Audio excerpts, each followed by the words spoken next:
Welcome to the Northwest Event Show. In this session, where we're going to talk about one of my most favorite subjects. But before we do that, I didn't get the opportunity to get my room to say thank you for the companies who are sponsoring this room today. So, help me say thank you to Super Graphics,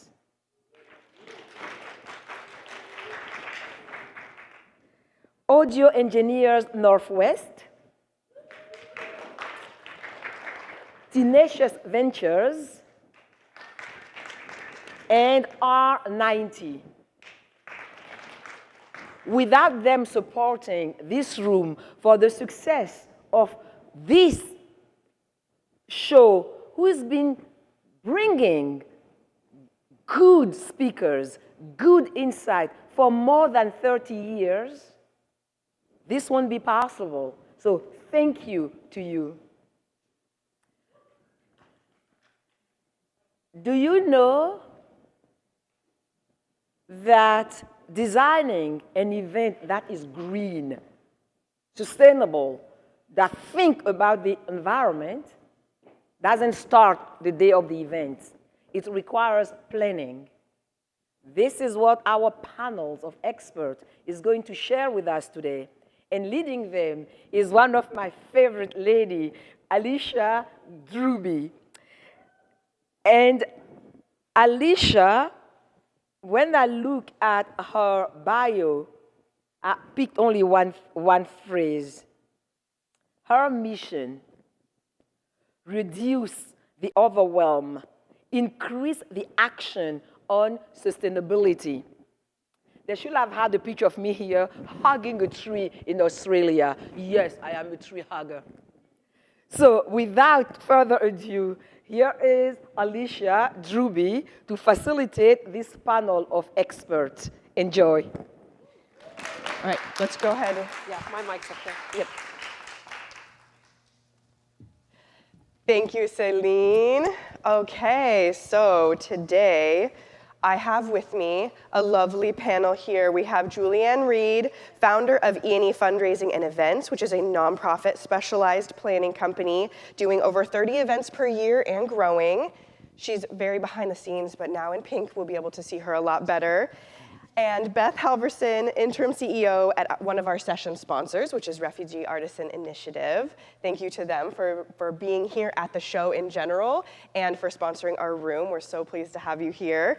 And unfortunately, our third panelist who you see up here, Mark Kenny, is the Director of Business Development at our session sponsor, Super Graphics, is unable to join us, but you will be seeing the results of their hard labor at Super Graphics all over the floor. They're also our Signage sponsor and do amazing sustainability work here in the Pacific Northwest and all over the nation and the world with huge companies. So we'll hear a little bit more about what they're working on as we go. And I almost forgot to say, my name is Alycia, as I just said. I use she, her pronouns. I am a white woman with curly brown hair. Today I am wearing a green blazer, white top, and khaki pants. Sustainability is, I like to talk about it encompassing 4 pillars, which is environmental, the thing we all thought of when we came in here today, social and community, personal health, and economic. All of these things need to happen in order for sustainability to work, which is the concept that in order to sustain humanity into the future, we need to take some things into consideration, like our planet, like our health. And so with that introduction, which is part of the accessibility we won't be talking too much about, I'd love to give these ladies a chance to introduce themselves as well. Hi, good morning. Oops, good morning. Is my microphone on now? Not yet? Okay. Good morning. How's that working? Is that better? Can we get Julianne's mic hot? Is it powered on? It came in and out. How about now? Oh, there we go. For an accessibility, I'd like everyone to be able to hear my voice. How about that? That would be good. I'm Julianne Reed, as Alycia explained. I do use she, her pronouns. For those who are listening, I am a white female with straightish, curly-ish hair that's blonde, and I have on pink and black and floral shoes today. I'm super excited to be here. Thank you. And Julianne, I forgot to prompt you for a little tidbit about sustainability that maybe surprises you or surprises other people? This was really fascinating to me when I got involved in more fundraising events as my career has grown. And that is that I really believed that florals were a green and lovely way to go to make a space beautiful, until I discovered that many florals, when they're out of season, are flown by plane to the United States from South America. And so really and truly, the impact of those florals was not as green as I had hoped. And that was a myth that I uncovered as I've been on this journey to learning more about sustainability. And Beth. Hi, everyone. I'm Beth Halvorsen. I'm the interim CEO of an organization called Refugee Artisan Initiative, which is a nonprofit. We're based here in the Seattle area. We have an office in Lake City. And I am, to describe myself, another blonde white woman. I'm wearing a really bright blue shirt today, and we did not coordinate, but we all thought that this was actually a pretty compelling stage.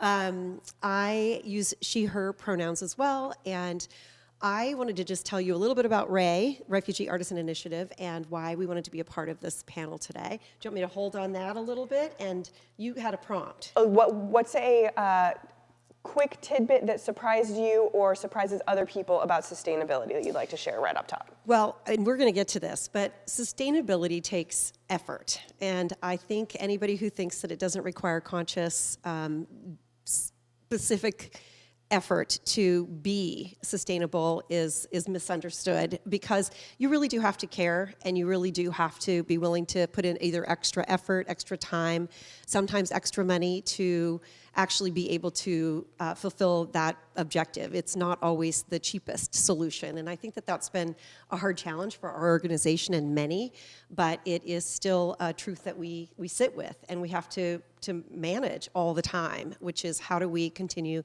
to have that as one of our North Stars, and also produce affordable products that we think that you would want to buy instead of something that maybe came from across the pond.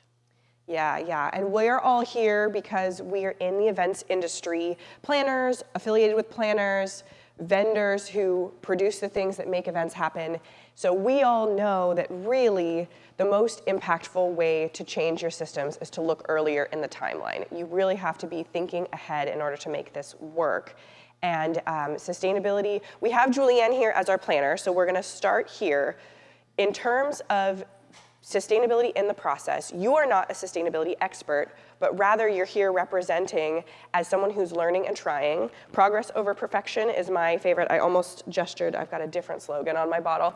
Progress over perfection is my preferred method of thinking about this. We can't go zero waste first thing. What is it that brought you into planning with sustainability in mind, and how has that been affecting your mindset and your approach as you do planning? I think that's a great question, Alycia. Thank you. There's a couple different things that I have started to lean more into as my career has kind of progressed. And one of the first things, just to throw out there, as Alycia mentioned, I'm a student of sustainability. I'm not an expert today, so I am learning out loud for your benefit. I could possibly say something incorrect, and Alicia's going to correct me. I'm going to be okay with that, because I think that being authentic in this space and learning is more important than trying to be up here and telling you how to do it. Like, let's walk this journey together, all of us. How does that sound? Good? Okay. So one of the things I find that's interesting is, and I know you've talked about the planning process, my brother works in maritime, so he showed me this app one day, and if you want to load this on your phone, you will be probably as alarmed as so many people are.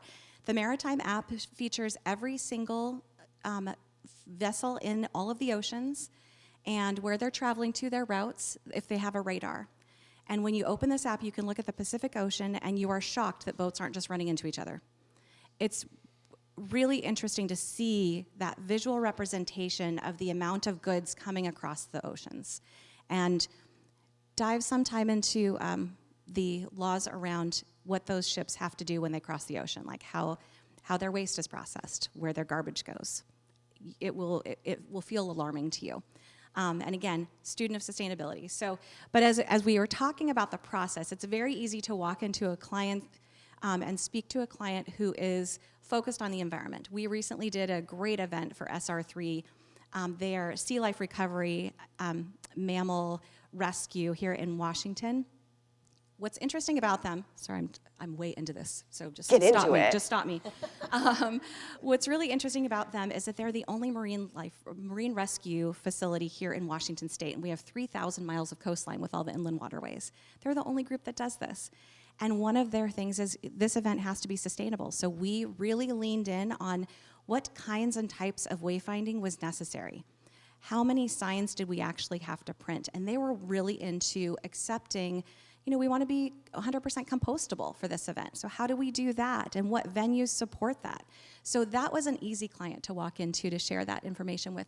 Oftentimes, as we start the planning process, we can share why sustainability is important as part of the sales process or as part of our own personal convictions. And so it's easy to step back and say, let's start at the beginning. Hey, I know that you love big florals, but is it possible that we could look at something else, perhaps something that's more mission-centered, that you can reuse at your nonprofit? So I love kind of starting to, like a little drip campaign at the beginning, right? Working with a client, drip campaign to say, hey, here are some areas that we can be a little bit more sustainable in. And Julianne, what is it that got you started thinking this is something you should make an effort to include in your planning process? Honestly, it was meeting you a couple of years ago here at the Northwest Event Show. Completely unplanned promo there. And what it's allowed me to do, though, is to now learn about Ray and what you're doing, Beth.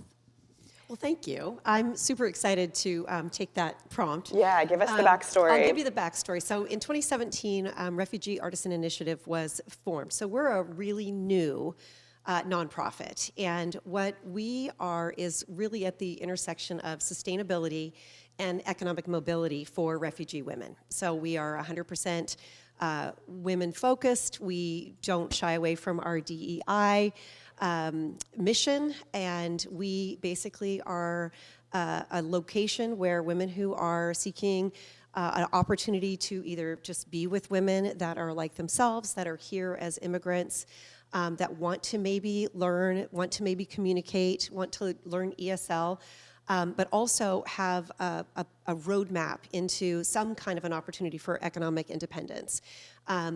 We have, I believe, 16 or 18 different countries that we support right now. We are predominantly, as you can imagine, the refugee women right now are from Afghanistan and Pakistan. A lot of times it depends on what is going on in the political environment and where the U.S. has opened their borders and been welcoming. And so that seems to be a lot of the women that we're serving, but we do have a lot of women from a lot of different countries right now. What Ray does is we upcycle vinyl and burlap, and outdoor research gives us fleece rolls that they don't use, and there's a couple of upholstery companies here in the market that have leftover upholstery products that are either discontinued or they don't have enough stock that they can do anything more with it. We have a couple of relationships with some very large banner companies that you might order a banner for your big events. You might order a lot of banners for your big events, and they're one and dones. And so this company brings those to us, and we upcycle those. So we clean them, we cut them, and we produce a lot of the products. We have a booth outside on the floor here that I'd love for you to go visit. But we offer then living wage, so Seattle minimum wage jobs to the women that are here instead of any kind of outsource at all. So they are cleaned here, they are upcycled here, they're turned into products that then can be purchased back either on our website, through the individual women's micro businesses if that's what they choose to do, or we are selling them back to users like you or your customers who are looking for corporate merch, corporate swag, things that you want to have. Maybe you buy a whole bunch of tablecloths and you have them all printed in your corporate color and you put your logo on them, and then your company decides that you're going to rebrand and you have a new logo. And so we will take linens from the hospitality industry. We will take burlap coffee bean bags from one of our favorite large local suppliers. We have a lot of relationships with companies that are seeking some place to put their textiles. And then Ray converts those to bags and totes and dop kits and makeup bags and travel bags and wine bags and tote bags, anything that you can imagine, a lot of different products. So it's full circle. It's really interesting, but it's a circular economy. It's right here in Seattle, and we're creating economic opportunity, and we're also saving the planet. So that's our short, long story.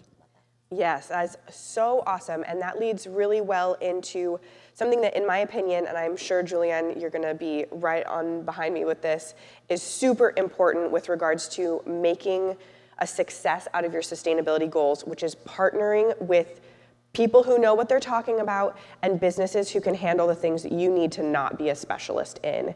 And so I'll speak for a second on behalf of Super Graphics, since they're not able to be here, that when you are looking at your supply chain into your event, everything you're bringing on site, there's a couple of ways that materials can get handled. You bring something on site, it can either, at the end, be trashed. That means landfill. That means straight into a big pile, and it will or won't degrade as it sits there, and that's it for that item.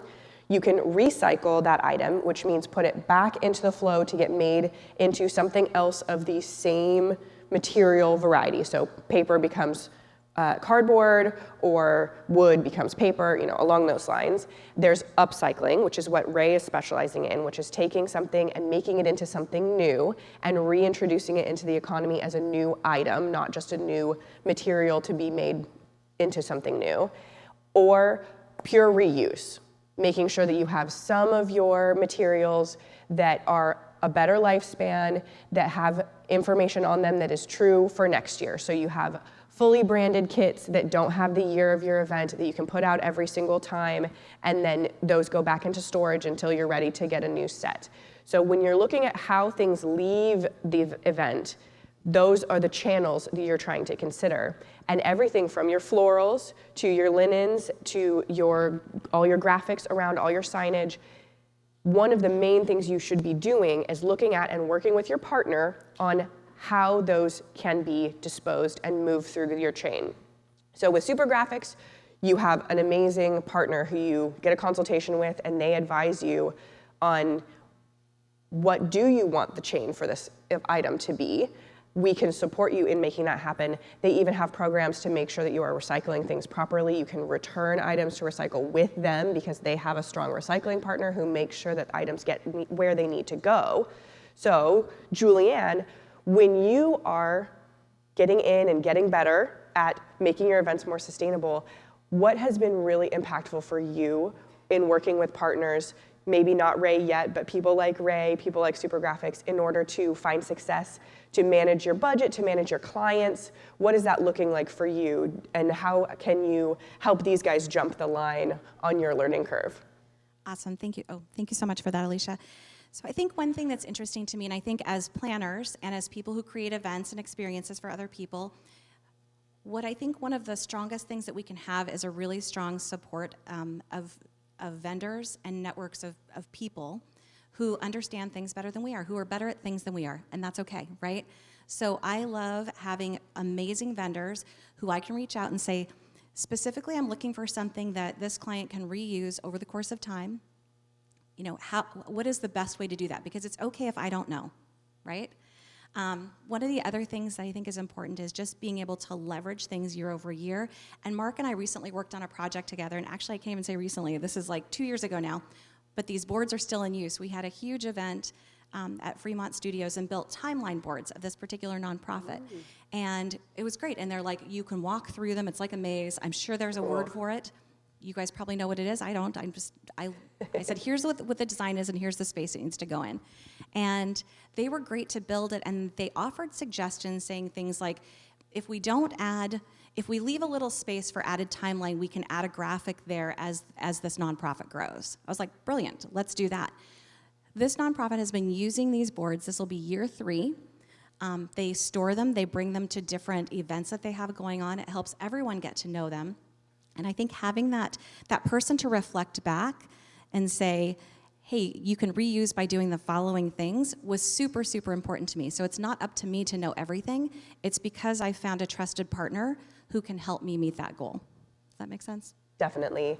And when you're talking with your clients, I know you have a good mindset on this, so I want you to just share your thought process on how do you present to your clients that you don't know the answer, but that you have a vendor who is supporting you and you already have that confidence that you've got someone who does know the answer? What's the solution for that moment? I think what I bring to that conversation, which I would hope to share with all of you, is that I am the manager of the process. I'm going to bring the best team of people to your event, and I am going to bring in my trusted experts. So it's important to really key in on that relationship piece, and relationship is how you get to the sustainability portion. So, for example, in a client that I've worked with who, and again, I'm going to go back to these guys. This is SR3. We needed to do a wayfinding piece for the guests who are coming, right? We needed something that looked like a catalog, read like a catalog, but wasn't a giant, thick 74-page catalog. We required a bid card. So we worked with our print vendor and said, hey, we think we can do this all in a simple trifold piece that needs to be printed on recycled and then be able to be recycled post-event. And client was like, we've never thought of that. And I said, well, why would you print this and then print this and then print this, knowing how important ocean health is to you, what you do? And so we just had to get creative, and that printer was so fantastic to say, yeah, we can absolutely do something like that. It'll fit the need of the auctioneer who needs to see a large-scale bid card. It'll fit the need of the guest who needs to read about all of the different auction items that are available that night. And so we just really worked together, and in working with the client, they felt a part of the process and in making their own event and bettering their own hold on sustainability. Yeah, that's awesome. And then some of the partners, and this is such an amazing, I feel like I'm relatively new as an educator. I've come in at an amazing time for sustainability where we're making big steps and there's enough connectivity in the world and we've got the access to each other to be able to start making big strides. And a solution that everything costs, right? It's like going to cost you time, or it's going to cost you money, or it's going to cost you, it's going to cost. Something that takes a little effort but will get you really far is having a nonprofit partnership. Not a conventional vendor who's coming to do something for you, but someone who is going to be able to support you in an unconventional way in real partnership, because you've got to be getting somewhere together. Ray, what direction are you are here at Northwest Event Show as such a young organization. You're making big moves to get big partners, to have solutions. What are your big goals and what is your dream partnership? Well, you're absolutely right. We're here because we have a great relationship with Visit Seattle, and they're huge supporters of ours. They have really committed to sustainable gifting, and I think we just want more of that. And we want more organizations to understand we know that you're already planning to have an event to celebrate either your employees or your customers or an event like this. And if you can think ahead when you're working with your event planner or when you're setting your budget on what you really want your message to say to your employees and to your customers. Because I think you have to really care about what message you're giving. I think you make that decision when you buy a pen or you buy a water bottle, and those are all things that we all keep and we use and we know and we love. But I think we're making a decision every single day what the message is that we're sending. And what Ray wants to be is a part of the conversations with large organizations and small organizations who want to be deliberate and to send that message to the recipient of their gift. So if it's that you have a bunch of, banners from last year, instead of deciding, okay, well, when do we start being sustainable? You can start now, and you can make a decision right now that it's okay if you made alternative choices and you have a lot of leftover merchandise that you don't know what to do with, and it's textiles and vinyls. Any of that kind of merchandise can be turned into something clever that can be cut down so that, you're then gifting something that you can say, well, this was from our championship event, or this was from last year's corporate event, or this was from our partners meeting. You can always tell a story that says that you cared enough to take something that you have and turn it into something. Or you can make a decision and purchase products. We have large scale, large volume, where you can put an order in that says, we would like this size of a bag. We know we want to give a bag out to every single person that comes to this event. We're going to buy them anyways. And so, hey, Ray, show us what you've got. Or can you make one for us? Because the good news about being local and being creative and having a very, very small operator and all of our artisans are local is that we can customize and produce something for you that it reflects exactly who you are and the size that you want it to be and the messaging that you're hoping to transmit. And then we can put your logo on that upcycled product. We can add a hang tag. We can tell a story about Ray and you. If you really want to send a message, we don't require that, but if you really want to tell a story about what your commitment level is to sustainability, a great way to do it is to talk about yourself and the efforts that you're making to be a sustainably focused organization. And you can partner with organizations like ours. We are not the only one, but we are here, and you're able to say made in the USA, made in Seattle, made locally, supporting refugee women, supporting women.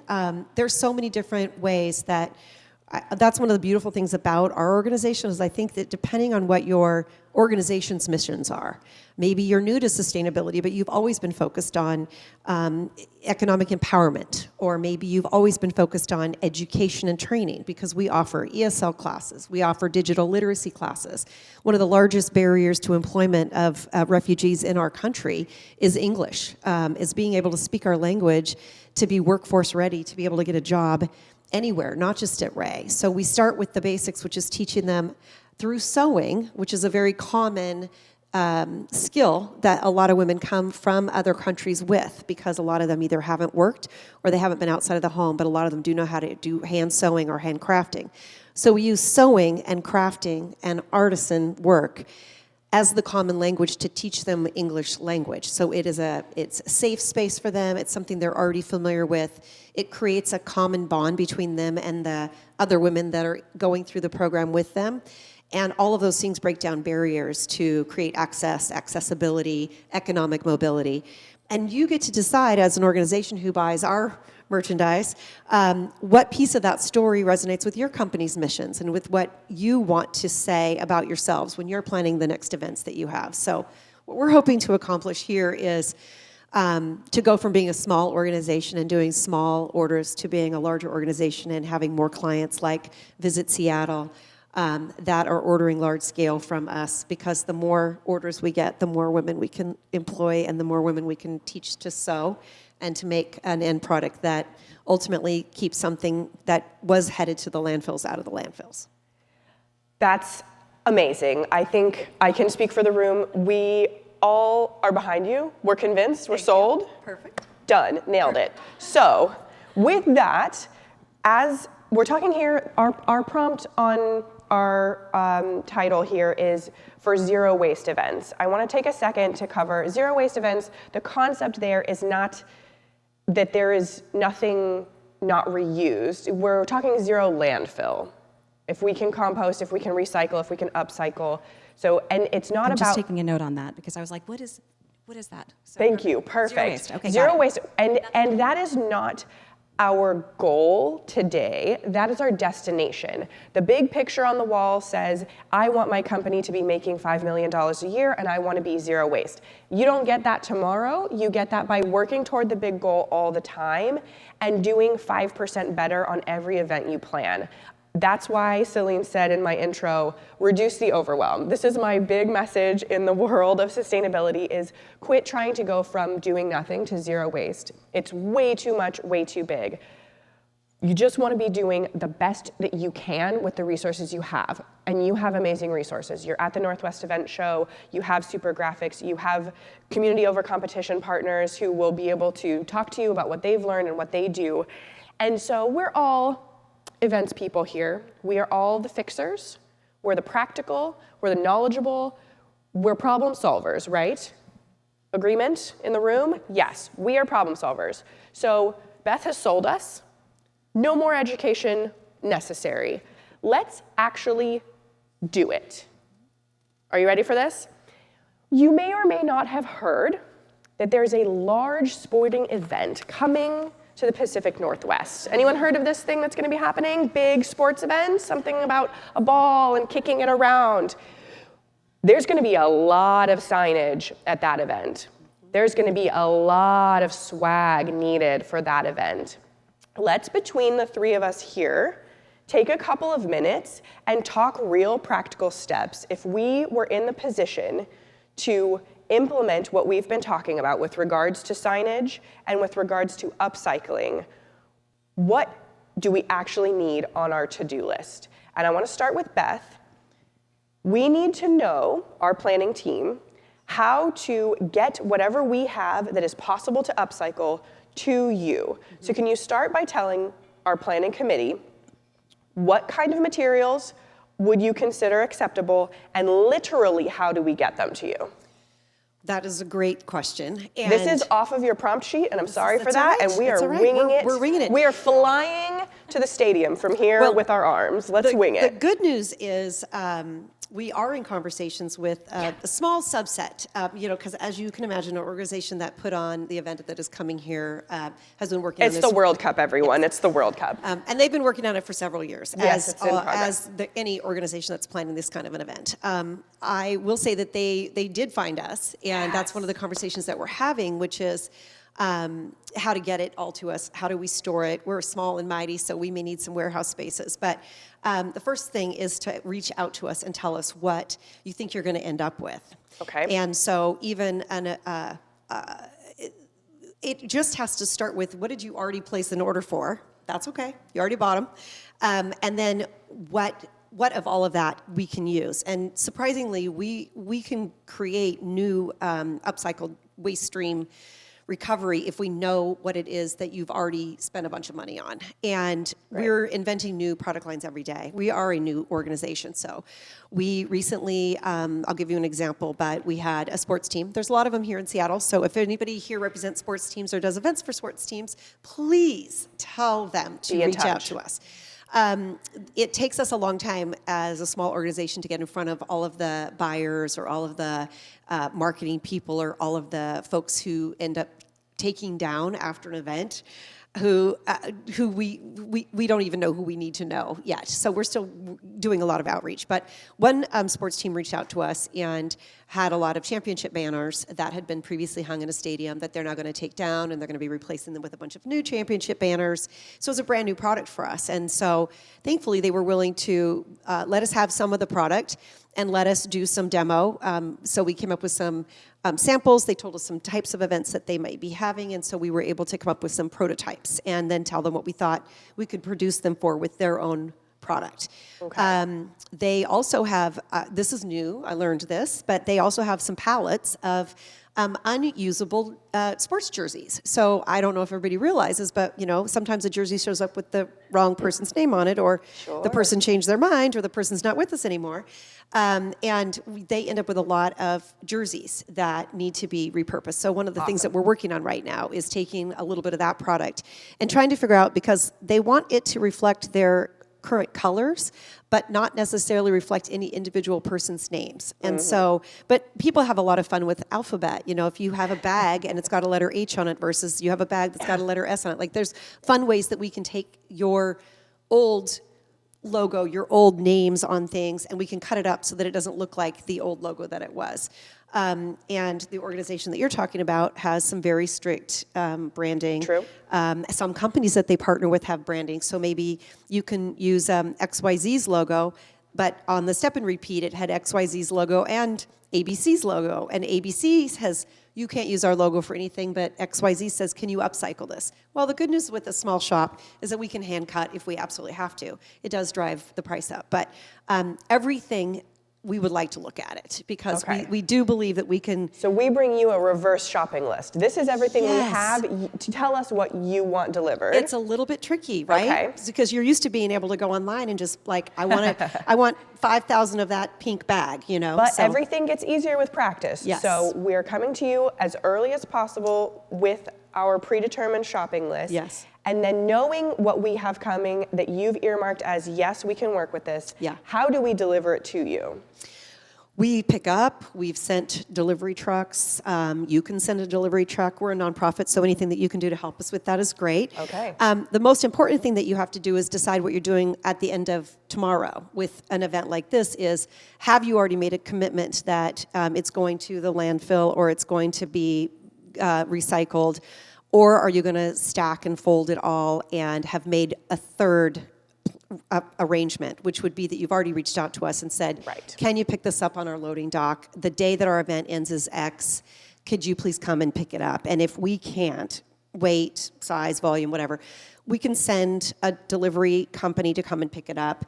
We might ask you if you'd be willing to pay us for that or, donate here. But in any event, we really do try to just accommodate any of those kinds of hurdles to eliminate the hurdle for you because you're busy and you have a million other things to do. But the first thing you have to do is just tell us what your problem is, that you have all of this XYZ, and we will try to solve it for you. So it sounds to me like there's going to be a lot of things that you're going to have, a lot of materials that are going to be in World Cup colors. So to all of my planner friends out there, we should probably figure out all the colors of all the events we're doing next year and just match those up to that, okay?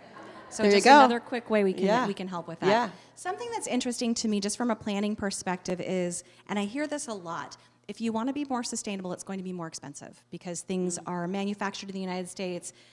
The wages, of course, are different. As I look at that, I look at ways I can save in other areas, especially if there's a way to Save in florals. Yeah, exactly. I'm saving it, definitely saving it in florals. Sorry, are there any florists in here? No? Oh, I'm so sorry. Okay. Florals are not. Yes, thank you. Florals are not bad. Imported florals are bad. There we go. We don't need our flowers to fly farther than we do.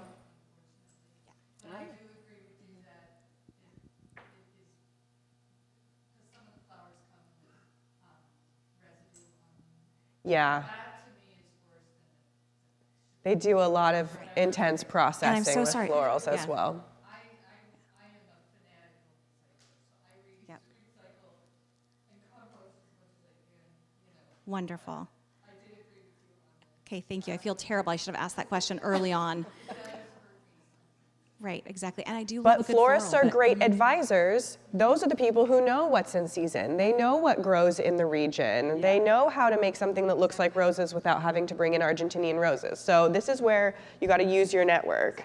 Exactly. And they also know what it costs. Back to budget. Exactly, back to budget. So there's just other areas you can save in. If there's, if you're doing fewer printed pieces, or if you're doing, let's just say maybe you don't need all of the beverages in your F&B station.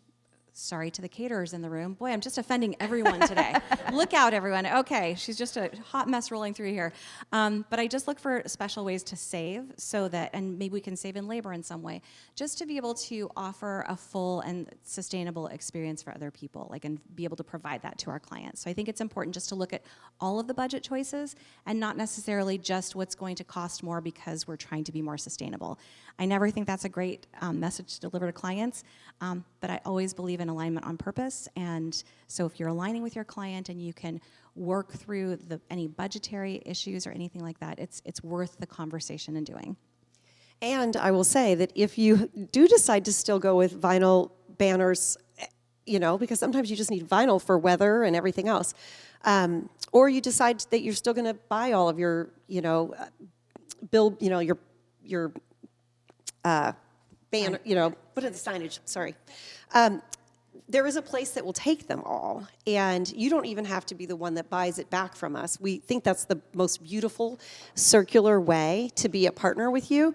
But if you have textiles that you don't need and you're willing to donate them, we also will take them, so long as you don't mind that we're going to, repurpose them and turn them into other products that we can hopefully sell, or we can use them to line things with, or but there is a place. You don't have to automatically just check the box of it's a textile, it has to go into the landfill. So I think it's really just about thinking planning ahead, setting aside, what do we care about, what message do we want to send our audience, our employees, our customers, our attendees, and if that message matters, then you brand your event and you brand it with that strategy in mind. And then you get the win-win-win. And you get to talk about how you took it all the way through the finish line and you made decisions that strategically supported a sustainable event. Exactly. Yeah. And I think we all know the earlier you start in your process, the more control you have, the more you can affect what's going on. And the great thing about starting your sustainability journey, getting going, supporting your clients is that you might need to invest more now in order to have something that is reusable for 3 or 4 or 5 or 10 years. So that might just be an upfront expense now that gets cheaper and cheaper in the future. So it is all about that plan ahead, have the big picture. Same as who's gonna be picking this up, what's the exit plan for this item. Same for anything that you're looking at, you're trying to get ahead of it so that it's not costing because it's last minute, it's not costing because it's not accounted for, it's costing for quality. And then, if you can, you might even be able to make your money back. Maybe you get that swag back and you sell it as merch for what you're doing. Maybe this is promotional items that are a write-off in a whole different department of the company. We are the creative minds. We might need to support our clients in understanding how to make the biggest win out of this. Another thing, this is super brief for the end here, it's so hard to know where to kind of jimmy it into the system, but education is a huge essential part of sustainability as well. It fits into all 4 pillars. As you learn, educating your client base about the upside to them, what they're doing, why they're doing it, and how it benefits their business model, their marketing, their client base, their donation base, is a great tool, and it's doing the work for sustainability as a whole. So even if you're like, man, we did not hit the 5% goal for this year of reducing our waste like I was hoping we would, you can at least make it possible for the organization you're working with to talk with their audience about the work they're doing and why it's important to them and how they're trying, and that next year is gonna be aiming for more, because that is informing of the value of sustainability, your own values as an organization, putting out that message. So when it comes down to it at the end, you can always use education as that last little push to keep the sustainability mission going stronger. I think we should go for last point or your big takeaway tip before we get Baba up here to do a wrap up to make sure everyone understood what happened. Julianne, you wanna go first? Great. Thanks for learning out loud with me today, and please just keep asking questions. Find your great vendors who are going to support you through these efforts, and really partner with them and ask them a lot of questions as to how they can help your clients align with a more sustainable mission. So that's probably the last thing I'd leave you with. But again, thanks for learning out loud with me. I love that. I would say I agree. Thank you so much for having Ray here.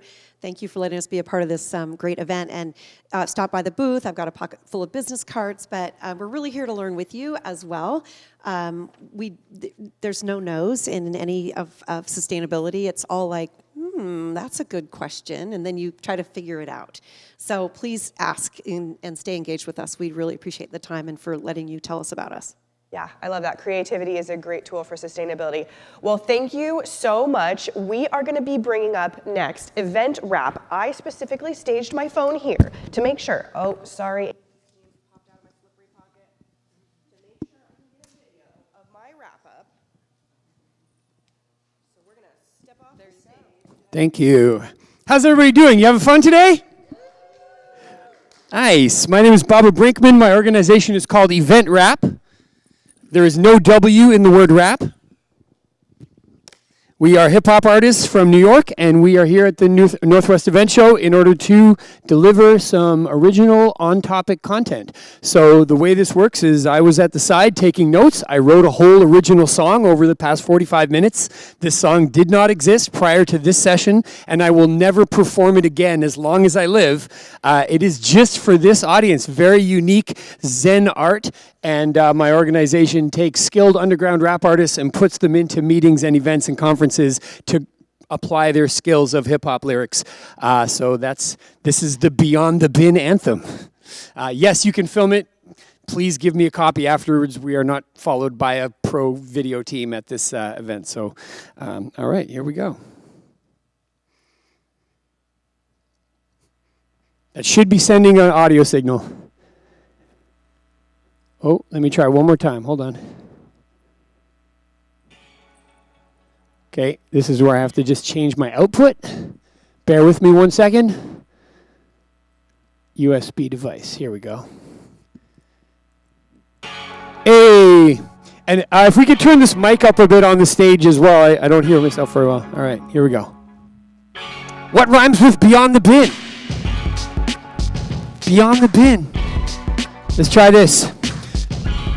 Beyond the bin. Yeah. It goes beyond the bin. It's how we all can win. Open the door, call them in. It goes beyond the bin. We get strong and mend instead of garbage out, garbage in. It's beyond the bin. Look at the consequence. Landfill. Not again. Beyond the bin. So what you tossing in? Spread the word and we can start a trend. So when I say beyond the, y'all say bin. Beyond the. When I say beyond the, y'all say bin. Beyond the. Engagement. Beyond the bin, yo, I like it. It's pretty groovy. Plus, it has a positive impact. Alycia, Drube, every piece of trash. Whoa, beyond the bin. We're just learning on the job like Beth, Halvorsen, upcycling materials. Beth is repping it. Everyone check the Refugee Artisan Initiative. And yes, you're listening to Sustainable Rap Nerds. I mean, this is Sustainable Nerd Rap. And I do really geek out when Beth is talking about burlap, recycling over this catchy dope beat. What can you do with your materials? Go see Beth and RAI. See how they work so wholesomely. Refugee women upcycling with upholstery. Now don't just look at waste and think like whatever. Turn your leftover textiles into something clever. Don't give up. There's no reason to tag out. Talk to Beth if your plan is to be giving those bags out. And plus you can brag now on winning the battle. Give a cheer if your bags say made in Seattle. Almost everybody, y'all are so recyclable, and you see how that choice makes you even more likable. That's beyond the bin. It's how we all can win. Yeah, open the door and just call them in. It goes beyond the bin. We get strong and mend instead of garbage out, garbage in. It goes beyond the bin. Look at the consequence. Landfill, not again.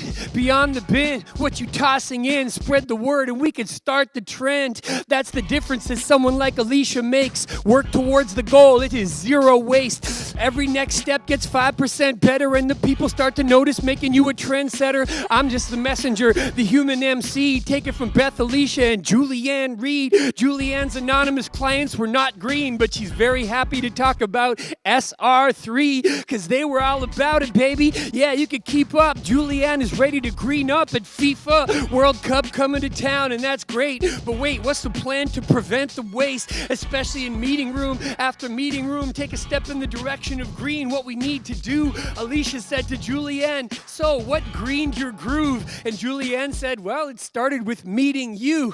Julianne is a student of sustainability because learning on the job is a great ability. The waste is coming. How can we stop it quick? Talk to Beth and she'll give you that reverse shopping list. So keep it moving, people. Never stand still. Make a plan for everything to save it from the landfill. And if your plan is broken, just admit it isn't working.